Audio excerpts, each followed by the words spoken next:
निधिवन का रहस्य स्थान। वृंदावन, उत्तर प्रदेश। दिनांक 10 अक्टूबर 2019। वृंदावन की शांत रातें, धार्मिक वातावरण और पुरानी कथाएं हमेशा से पर्यटकों और भक्तों के लिए आकर्षण का केंद्र रही है। लेकिन यहाँ एक ऐसा स्थान भी है जो अपने रहस्यों और डरावनी घटनाओं के लिए प्रसिद्ध है, निधिवन। यह स्थान, जहाँ कहा जाता है कि राधा कृष्ण की लीलाएं रात में जीवित हो जाती है और यहाँ रात को रुकने वालों को भयानक अनुभवों का सामना करना पड़ता है। निधिवन में रहने वाले पुजारी संतोष जी कई वर्षों से इस स्थान की देखभाल कर रहे थे।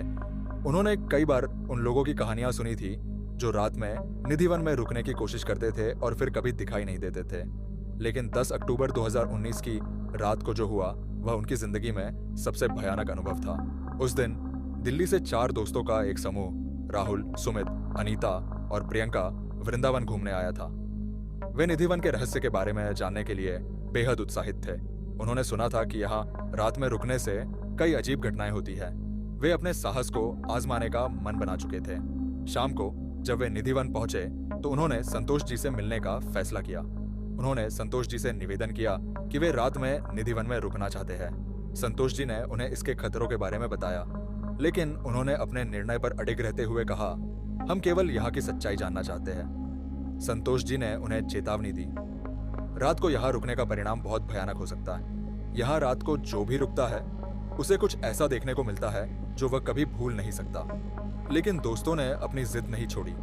आखिरकार संतोष जी ने उन्हें अनुमति दी, लेकिन उन्होंने उन्हें कुछ नियमों का पालन करने के लिए कहा। रात को 12 बजे से पहले किसी भी हालत में यहाँ से बाहर निकलने की कोशिश मत करना और किसी भी चीज को छूने की कोशिश मत करना। रात का समय हो गया था। चारों दोस्त निधिवन के अंदर बैठे थे। चारों तरफ एक अजीब सी शांति फैली हुई थी। धीरे धीरे घड़ी की सुई 12 बजे की ओर बढ़ने लगी।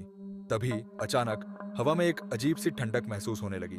चारों दोस्त अपने अपने स्थान पर बैठ गए और चुपचाप देखने लगे। 12 बजे की घंटी बजते ही अचानक से पेड़ों की शाखाएं हिलने लगी।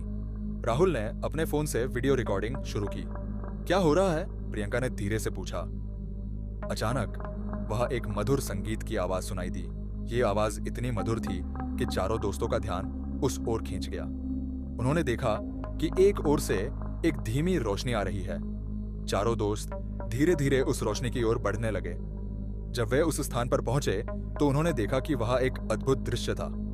वहां राधा और कृष्ण की मूर्तियां जीवंत हो गई थी और वे एक दूसरे के साथ नृत्य कर रहे थे। चारों दोस्त इस दृश्य को देखकर हैरान रह गए। राहुल ने धीमी आवाज में कहा, यह तो अविश्वसनीय है। हमने जो सुना था वह सब सच है। अचानक वहां की रोशनी बुझ गई और सब कुछ अंधेरे में डूब गया। चारों दोस्त घबरा गए और उन्होंने वापस लौटने का प्रयास किया, लेकिन उन्हें लगा कि वे जिस रास्ते से आए थे वह अब वहां नहीं है। सुमित ने घबराकर कहा, हम यहां फंस गए हैं, अब क्या करें? तभी वहां एक अजीब सी हंसी की आवाज सुनाई दी। यह आवाज इतनी डरावनी थी कि चारों दोस्त सहम गए। कौन है वहां? अनीता ने कांपती आवाज में पूछा, लेकिन कोई जवाब नहीं आया। उन्होंने देखा कि पेड़ों के पीछे से एक छाया निकल रही है। यह छाया धीरे धीरे उनकी ओर बढ़ रही थी। चारों दोस्तों ने महसूस किया कि यह छाया उन्हें घेरने की कोशिश कर रही है। प्रियंका ने डर के मारे कहा, हम यहां से भागना चाहिए। चारों दोस्तों ने भागने की कोशिश की, लेकिन उनके पैर जैसे जकड़ गए थे। वे अपनी जगह से हिल नहीं पा रहे थे। उस छाया ने धीरे धीरे उनके करीब आना शुरू किया। तभी एक तेज रोशनी उनके चारों ओर फैल गई और वे बेहोश होकर जमीन पर गिर पड़े। अगले दिन सुबह संतोष जी ने उन्हें निधिवन के अंदर बेहोश पड़ा पाया। उन्होंने उन्हें उठाया और पानी के छींटे मारकर होश में लाया। चारों दोस्त धीरे धीरे होश में आए और उन्होंने अपने अनुभव के बारे में बताया। संतोष जी ने उनकी बात सुनकर कहा, यह जो कुछ भी होता है वह एक रहस्य है। जो भी यहाँ की सच्चाई जानने की कोशिश करता है उसे ऐसा ही अनुभव होता है। चारों दोस्तों ने वहां से निकलने का फैसला किया और वे वापस दिल्ली लौट आए। उन्होंने अपने इस भयानक अनुभव को कभी नहीं भूला। निधिवन का रहस्य उनके दिल और दिमाग में हमेशा के लिए बस गया। दिल्ली लौटने के बाद चारों दोस्त अपने अपने जीवन में वापस व्यस्त हो गए, लेकिन निधिवन में बिताई गई उस रात का अनुभव उनकी सोच से बाहर नहीं जा रहा था। राहुल ने वीडियो रिकॉर्डिंग को बार बार देखा, लेकिन उसमें कुछ भी स्पष्ट नहीं दिख रहा था। केवल अजीब सी धुंध और अस्पष्ट आवाजें ही थीं। राहुल और सुमित एक ही अपार्टमेंट में रहते थे। एक रात राहुल ने सपने में वही छाया देखी जो उन्होंने निधिवन में देखी थी। वह पसीने से लथपथ जाग उठा और देखा कि सुमित भी बेचैनी से सो रहा था। उसने सुमित को जगाया और अपने सपने के बारे में बताया। सुमित ने कहा, मुझे भी वही सपना आया। यह क्या हो रहा है? अनीता और प्रियंका को भी लगातार बुरे सपने आ रहे थे। वे सभी ने महसूस किया कि निधिवन का वह अनुभव अब उनके जीवन का हिस्सा बन चुका था। चारों दोस्तों ने एक दूसरे से मिलकर इस समस्या का समाधान निकालने का फैसला किया। उन्होंने तय किया कि वे वृंदावन वापस जाकर संतोष जी से मिलेंगे और उनसे इस बारे में बात करेंगे। 20 अक्टूबर 2019 को वे फिर से वृंदावन पहुंचे। संतोष जी ने उन्हें देखकर कहा, मैं जानता था कि तुम लोग वापस आओगे। राहुल ने कहा, हमारे साथ क्या हो रहा है? हम सबको लगातार बुरे सपने आ रहे हैं। संतोष जी ने गंभीरता से कहा, निधिवन का रहस्य बहुत गहरा है। जो लोग इसे जानने की कोशिश करते हैं उन्हें इसकी कीमत चुकानी पड़ती है। अनीता ने पूछा, तो हम इससे कैसे छुटकारा पा सकते हैं? संतोष जी ने कहा, तुम्हें एक विशेष पूजा करनी होगी। इस पूजा के बाद ही तुम्हें शांति मिल सकती है।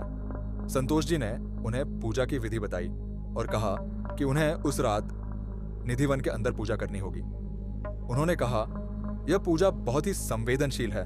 तुम्हें किसी भी तरह का डर नहीं होना चाहिए। चारों दोस्तों ने हिम्मत जुटाई और पूजा की तैयारी शुरू की। उन्होंने सभी आवश्यक सामग्रियां इकट्ठी की और संतोष जी की मदद से पूजा की शुरुआत की। रात को 11 बजे वे निधिवन के अंदर पहुंचे। संतोष जी ने उन्हें निर्देश दिए और पूजा शुरू की। जैसे ही उन्होंने मंत्र पढ़ने शुरू किए, वहां एक अजीब सी शांति फैल गई। 12 बजे की घंटी बजते ही पूजा का अंतिम चरण शुरू हुआ। चारों दोस्तों ने मिलकर मंत्र पढ़े और प्रार्थना की। अचानक वही छाया फिर से प्रकट हुई। उसने उन पर हमला करने की कोशिश की, लेकिन संतोष जी ने उसे रोकने के लिए मंत्रों का उपयोग किया। संतोष जी ने कहा, यह तुम्हारा अंतिम अवसर है, इसे अच्छे से पूरा करो। चारों दोस्तों ने अपनी पूरी ताकत से मंत्र पढ़े और प्रार्थना की। अचानक एक तेज रोशनी फैल गई और वह छाया गायब हो गई। पूजा समाप्त होने के बाद चारों दोस्तों ने महसूस किया कि उनकी आत्मा में एक अजीब सी शांति आ गई है। उन्हें समझ में आ गया कि उन्होंने निधिवन के रहस्य को समझ लिया है और अब उन्हें इससे डरने की जरूरत नहीं है